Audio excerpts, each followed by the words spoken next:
Welcome back to Turning Hard Times into Good Times. I'm your host, Jay Taylor, and I'm really pleased to have with me Dr. Mark Thornton.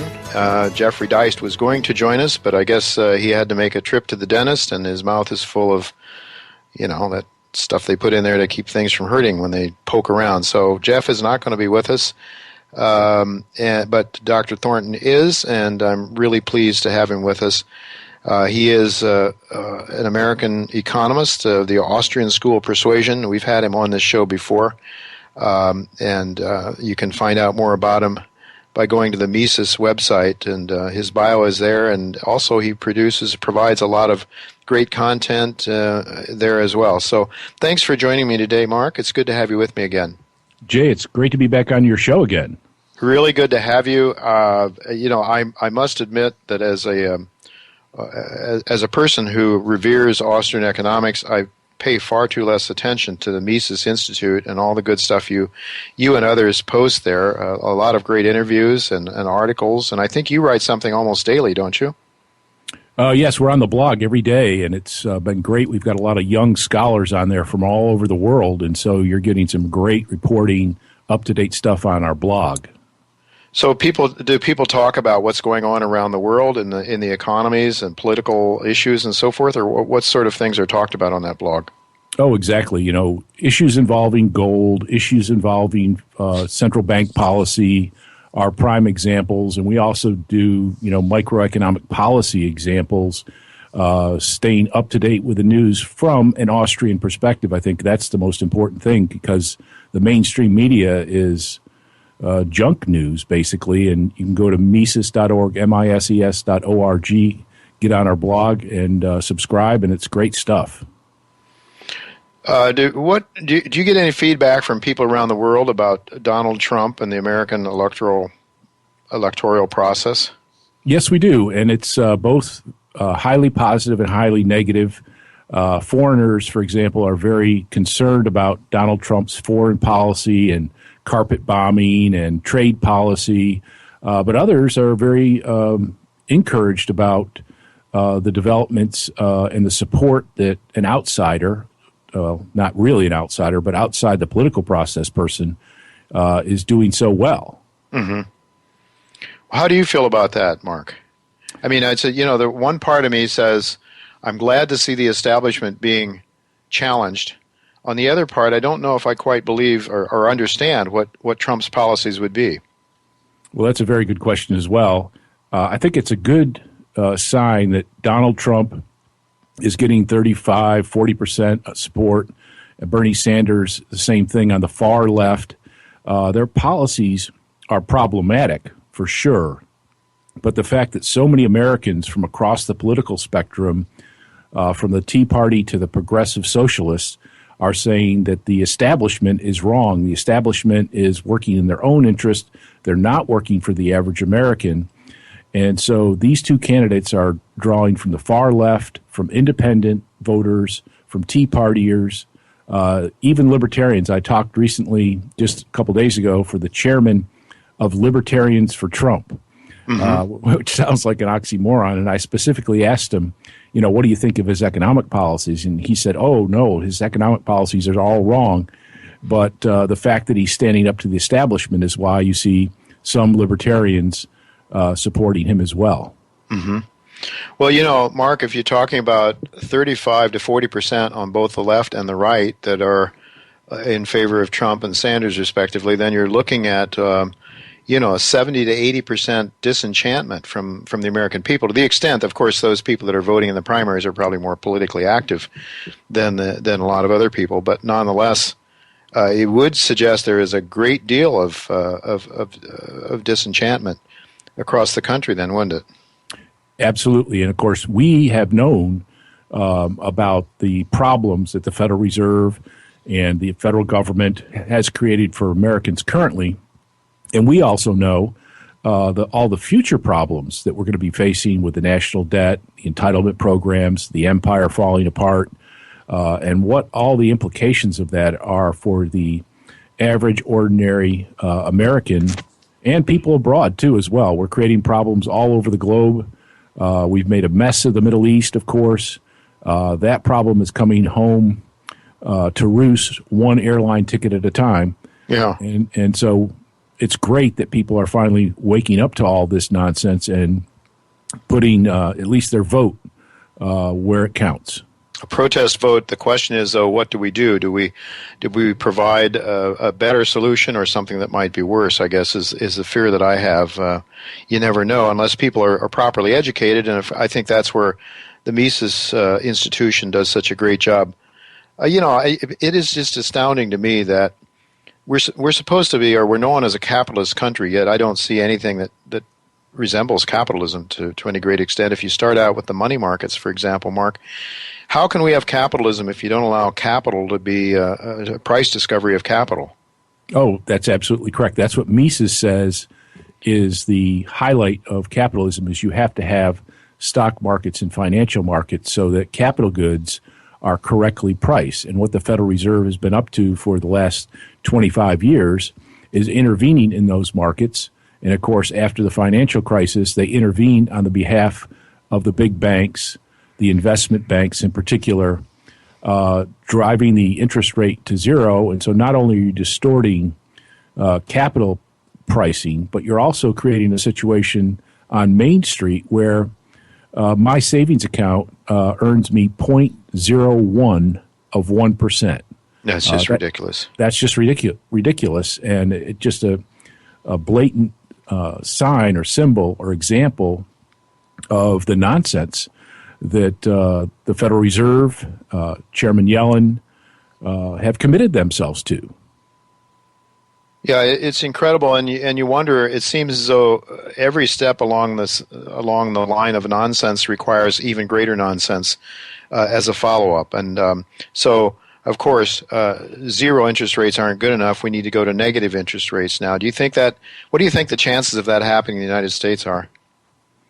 Well, it's already started to happen in some European economies and in some European banking institutions where they've basically driven cash out of existence so that they can create negative interest rates so that they can, in effect, tax all of our bank accounts on a daily basis. And, of course, some government bonds have also gone to negative interest rates.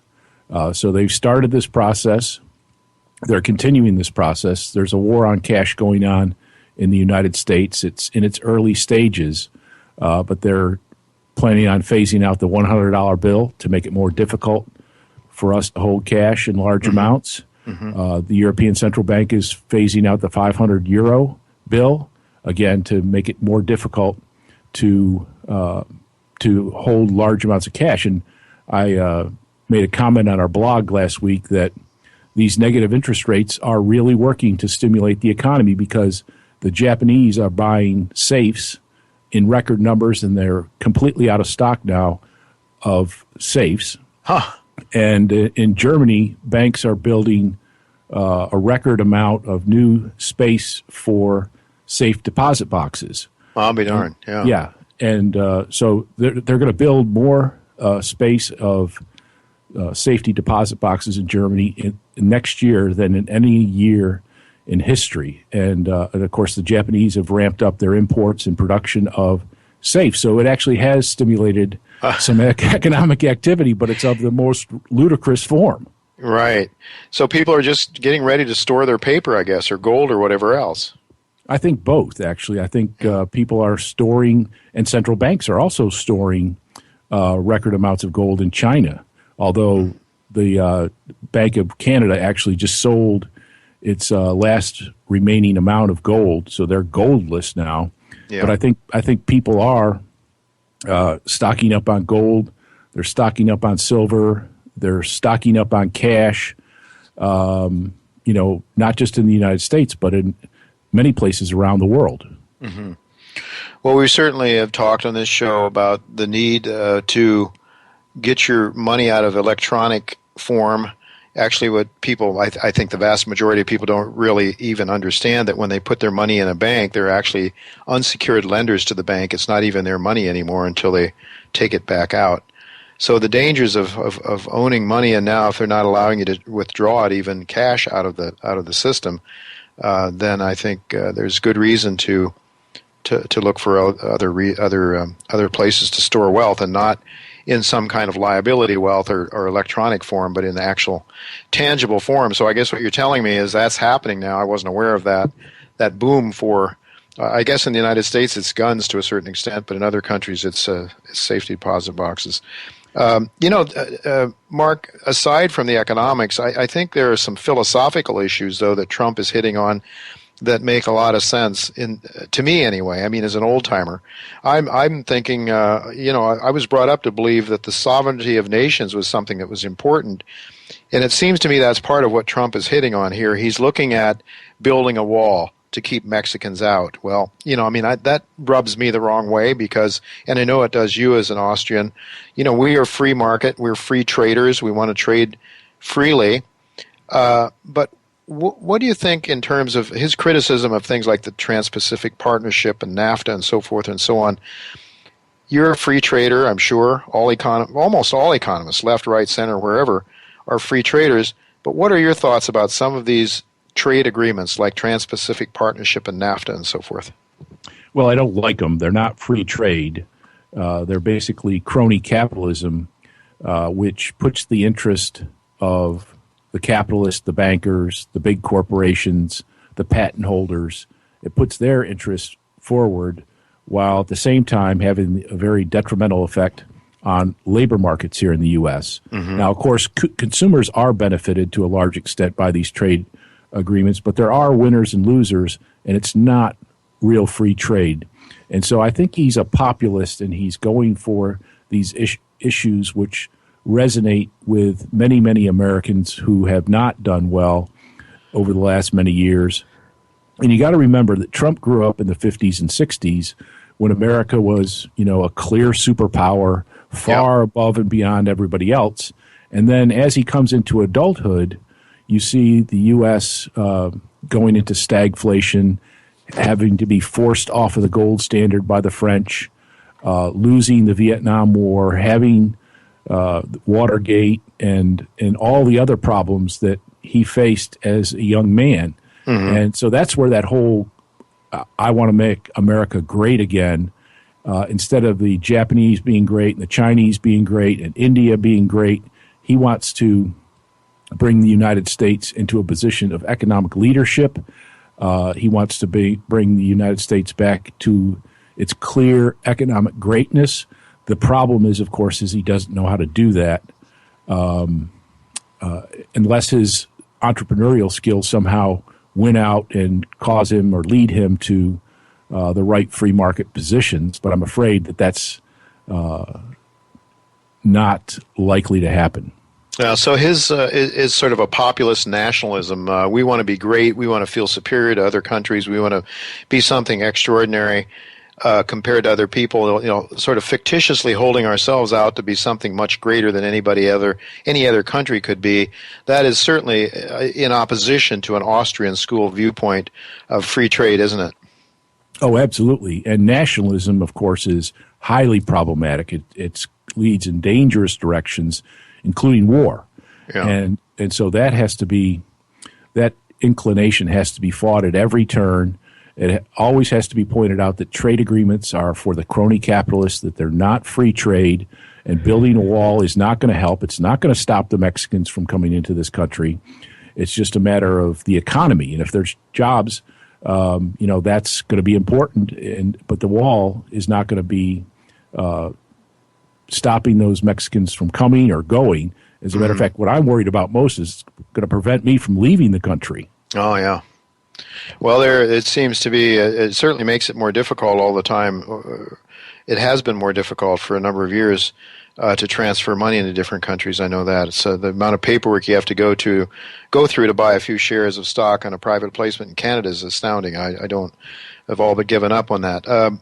Well, Trump is considering, he's considered by the mainstream propaganda artists to be a protectionist, and I guess you could say he is, but they like to point to the 1930s and say if Trump were elected, we would have this, we'd go back into a depression like the 1930s. What are your thoughts on that? Well, if he actually did, as a presidential order, act against China and some of these other economies in a brash, harsh way, I think there would be trouble because that would engender and start a trade war where we're raising tariffs, other countries are raising tariffs. The flow of international trade falls off precipitously, and of course that's going to hurt Americans who are in export industries or consumers. So it's a very bad precedent. He'd have to go about it in a more diplomatic way where there were negotiations and renegotiations to get us in a better balance with respect to trade and hopefully get some more free trade instead of these agreements between multinational corporations. But the stock market crash in 1929 led to the passage of the Smoot-Hawley tariff in 1930. And that's really one of the factors that made that depression a great one, because it snuffed out international trade. It hurt our farmers. It hurt our manufacturers. It hurt Europeans and other people around the globe. It cost us a lot of jobs. It drove the unemployment rate up to 25% and kept it at above 15% for most of the rest of the 1930s. And so that was a very, very unfortunate. It turned a monetary panic and a stock market panic into a long, deep, Great Recession. I think it was Ron Paul who suggested that if we want to have free trade, all we really have to do is just cut tariffs. The countries could just agree to cut tariffs by whatever amount. And do you agree with that? Yes. I mean, free trade is a unilateral act where you lower your tariffs, you reduce your quotas, you increase the limits on importing, you reduce the paperwork involved. Ideally, you just eliminate all interventions and restrictions on trade. But as David Stockman has recently argued, you don't necessarily have to drop the rates to zero. You can keep them with positive rates to generate revenue through trade, and then be able to cut taxes in the United States on productivity. So that would be a halfway point between real free trade and the current mess of protectionism and trade agreements that we currently have, so that you have an even level revenue tariff that will allow you to cut taxes on productivity. Yeah, it's certainly, I mean, people think about exporting jobs and so forth is what Trump talks about. What's not realized is that it's reciprocal. So, if we import more things, we'll be able to export more things. So that's just the free trade idea that seems to be missing in the minds of a lot of people, and simplistically. But what about the currency? Here we are. It would, the beggar thy neighbor sort of thing. It does seem as though we are in sort of a currency wars situation with countries really trying to protect themselves, by cheapening their currency, or let's say by exporting, trying to get an advantage over their neighbors by exporting with cheaper currencies. Now, this is something, of course, it was always said by those that wanted to get off the gold standard that we needed to do that to allow currencies to move freely and to float. And that was an argument. It was a free market argument, as I recall, from years ago. It doesn't seem to be so free, though, after all, does it?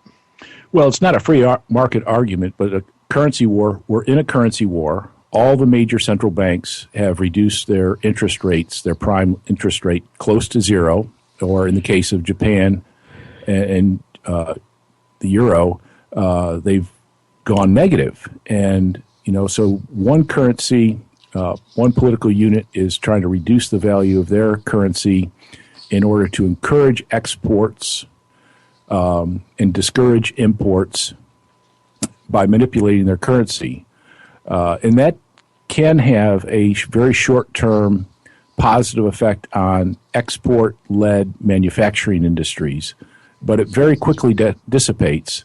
And, of course, you're hurting the consumer throughout your economy. So Japan has been trying to do this, and they would point to the report, and then all of a sudden, that first good report is followed by several bad reports on production, manufacturing, GDP.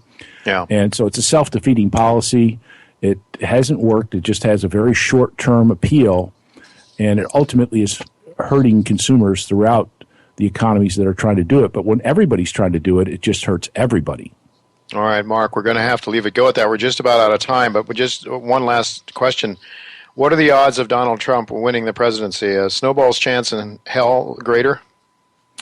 Well, everybody's ganging up on him, and the Democrats, the Republicans, the independents, the establishment, the media establishment, everybody's going after him, and I'm afraid he's going to suffer in the short run here. I think his poll numbers and his election results are going to weaken in the in the short term, but going forward, there still remains a chance that Donald Trump will be the Republican nominee.